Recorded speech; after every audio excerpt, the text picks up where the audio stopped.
कहते हैं सच्ची श्रद्धा से पूजा करने पर भगवान गणेश अपने भक्तों के सारे कष्टों को हर लेते हैं और उनके जीवन में खुशियां भर देते हैं। आज मैं आपको भगवान गणेश जी के कुछ ऐसे रहस्य के बारे में बताऊंगा जिसके बारे में शायद ही आप जानते हो।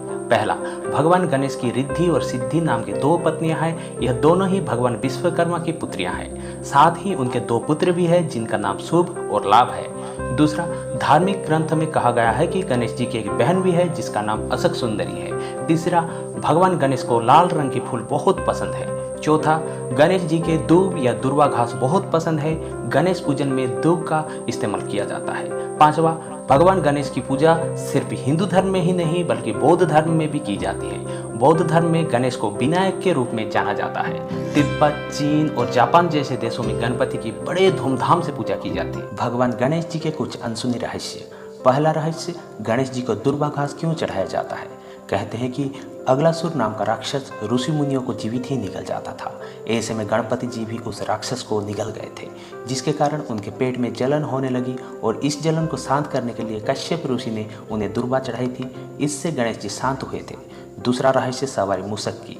ये बात सभी जानते हैं कि भगवान गणेश की सवारी मूषक है, लेकिन शायद आप ये नहीं जानते होंगे कि एक राक्षस को गणपति ने चूहा बना दिया था और फिर उसकी प्रार्थना पर भगवान गणेश ने उसे अपना वाहन बना लिया और तभी से गणेश जी मूषकराज कहलाते हैं। तीसरा रहस्य, गणेश जी का सबसे प्रिय क्या। गणेश जी को दो चीज़ें सबसे ज़्यादा प्रिय है, पहली मोदक और दूसरा लाल सिंदूर।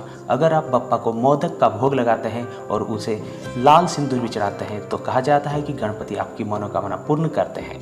हाथी के मुख के कारण भगवान गणेश गजमुख व गजानन भी कहलाते हैं। गौर करें तो गणेश जी की मूर्तियां व तस्वीरों में हमें उनकी सूंड हमेशा बाईं दिशा में ही मिलेगी। दाईं दिशा में सूंड वाले गणेश जी की मूर्ति बहुत दुर्लभ ही मिलेगी, जिसकी एक खास वजह है। आज वही वजह मैं आपको बताने जा रहा हूँ। दाईं दिशा में सूंड वाले गणेश जी को दक्षिणाभिमुखी गणेश कहा जाता है, जिनके दुर्लभ होने के एक खास वजह है। दाईं सूंड वाले गणेश जी की पूजा काफ़ी कठिन होती है क्योंकि ये जागृत व क्रोधित माने जाते हैं। उन्हें प्रसन्न करने के लिए कठिन साधना करनी होती है। मान्यता है कि यदि इनकी सही विधि विधान से पूजा नहीं की जाए तो ये रुष्ट हो जाते हैं। ऐसे में आमतौर पर दक्षिणाभिमुखी गणेश जी की पूजा नहीं की जाती है, लेकिन जो भी विधि विधान से उनकी पूजा करे तो उसकी हर मनोकामना पूरी होकर मृत्यु का भय तक खत्म हो जाता है। धार्मिक मान्यताओं के अनुसार दाईं सूंड वाले गणेश जी जितने क्रोधी होते हैं, बाईं दिशा वाले उतने ही सरल, जो भाव से थोड़ी पूजा में ही संतुष्ट हो जाते हैं। यही वजह है कि बाईं दिशा में सूंड वाले गणेश जी की पूजा ही ज्यादा की। वैसे तो सभी मंदिरों में भगवान गणेश के गजमुख स्वरूप की प्रतिमा स्थापित की जाती है, पर दक्षिण भारत में स्थित एक मंदिर इसका अपवाद है। यह है तमिलनाडु में स्थित आदि विनायक मंदिर, जहां भगवान गणेश का चेहरा इंसान स्वरूप में है। यह दुनिया का एकमात्र मंदिर है जहां भगवान गणेश गजमुखी ना होकर इंसान स्वरूप में है।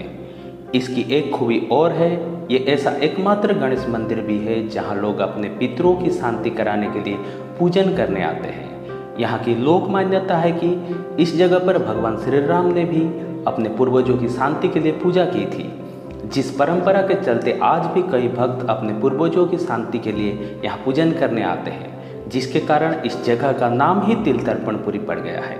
क्या आप ये बात पहले जानते थे या नहीं, कमेंट कीजिए। हर युग में गणेश भगवान के अलग अलग रूप की आराधना की गई है। गणेश पुराण के अनुसार सतयुग में उनका 10 भुजाओं वाला सिंह की सवारी वाला विनायक रूप, त्रेता युग में श्वेत वर्ण 6 भुजाओं वाले मयूर की सवारी मयूरेश्वर रूप, द्वापर युग में 4 भुजाओं वाले लाल वर्ण व मूषक की सवारी वाले गजानन, कलयुग में 2 भुजाएं अश्ववाहन धूम्र वर्ण धूम्रकेतु रूप प्रचलित रहेगा। जीवन में शांति बनी रहे इसके लिए सफेद गणपति की पूजा अर्चना करें। कामयाबी व मशहूर होने के लिए पन्ना वाला भगवान गणेश की आराधना करें। बच्चे की कामना के लिए बाल गणेश की पूजा करें। डर व शत्रुओं से बचने के लिए मूंगे वाले गणेश की स्तुति करें। धन वैभव के लिए चांदी के गणपति घर में रखें। साथ ही कमल पर बैठे गणेश जी की भी पूजा कर सकते हैं। परिवार में आपसी स्नेह, प्यार, सहयोग बना रहे, लड़ाई झगड़े कलह आदि ना हो, इसके लिए चंदन के गणपति की पूजा करें। सिंदूरी रंग के गणेश भगवान की आराधना करने से घर में सभी कार्य निर्विघ्न रूप से होते हैं। मुंबई में स्थित सिद्धिविनायक मंदिर से जुड़ी कई दिलचस्प बातें। इस रूप में भगवान की सूंड दाईं तरफ मुड़ी होती है। गणेश की ऐसी प्रतिमा वाले मंदिर सिद्धिपीठ कहलाते हैं और यही वजह है कि इसे सिद्धिविनायक मंदिर के नाम से जाना जाता है। सिद्धिविनायक की दूसरी विशेषता चतुर्भुजी विग्रह है। उनके ऊपरी दाएं हाथ में कमल और बाएं हाथ में अंकुश है और नीचे के दाहिने हाथ में मोतियों की माला और बाएं हाथ में मोदक भरा कटोरा है। गणपति के दोनों ओर उनकी दोनों पत्नियां रिद्धि और सिद्धि मौजूद है। मस्तक पर अपने पिता शिव के समान एक तीसरा नेत्र और गले में सर्पहार के स्थान पर लिपटा है। सिद्धि विनायक का विग्रह 2.5 फीट ऊंचा होता है और यह 2 फीट चौड़े एक ही काले शिलाखंड से बना है। इस मंदिर का निर्माण 19 नवंबर 1801 को हुआ था। किंवदंती है कि इस मंदिर के निर्माण में लगने वाली राशि एक कृषक महिला ने दी थी जिसकी कोई संतान नहीं थी, ताकि भगवान के आशीर्वाद से कोई भी महिला बांझ ना हो और सबको संतान प्राप्ति हो। सिद्धिविनायक मंदिर में मंगलवार को खास आरती की जाती है जो गणेश भक्तों में बहुत ही प्रसिद्ध है। कभी कभी इस आरती में भाग लेने के लिए श्रद्धालुओं की कतार 2 किलोमीटर तक पहुंच जाती है। वीडियो अच्छा लगा है तो लाइक और चैनल को सब्सक्राइब कीजिए। धन्यवाद।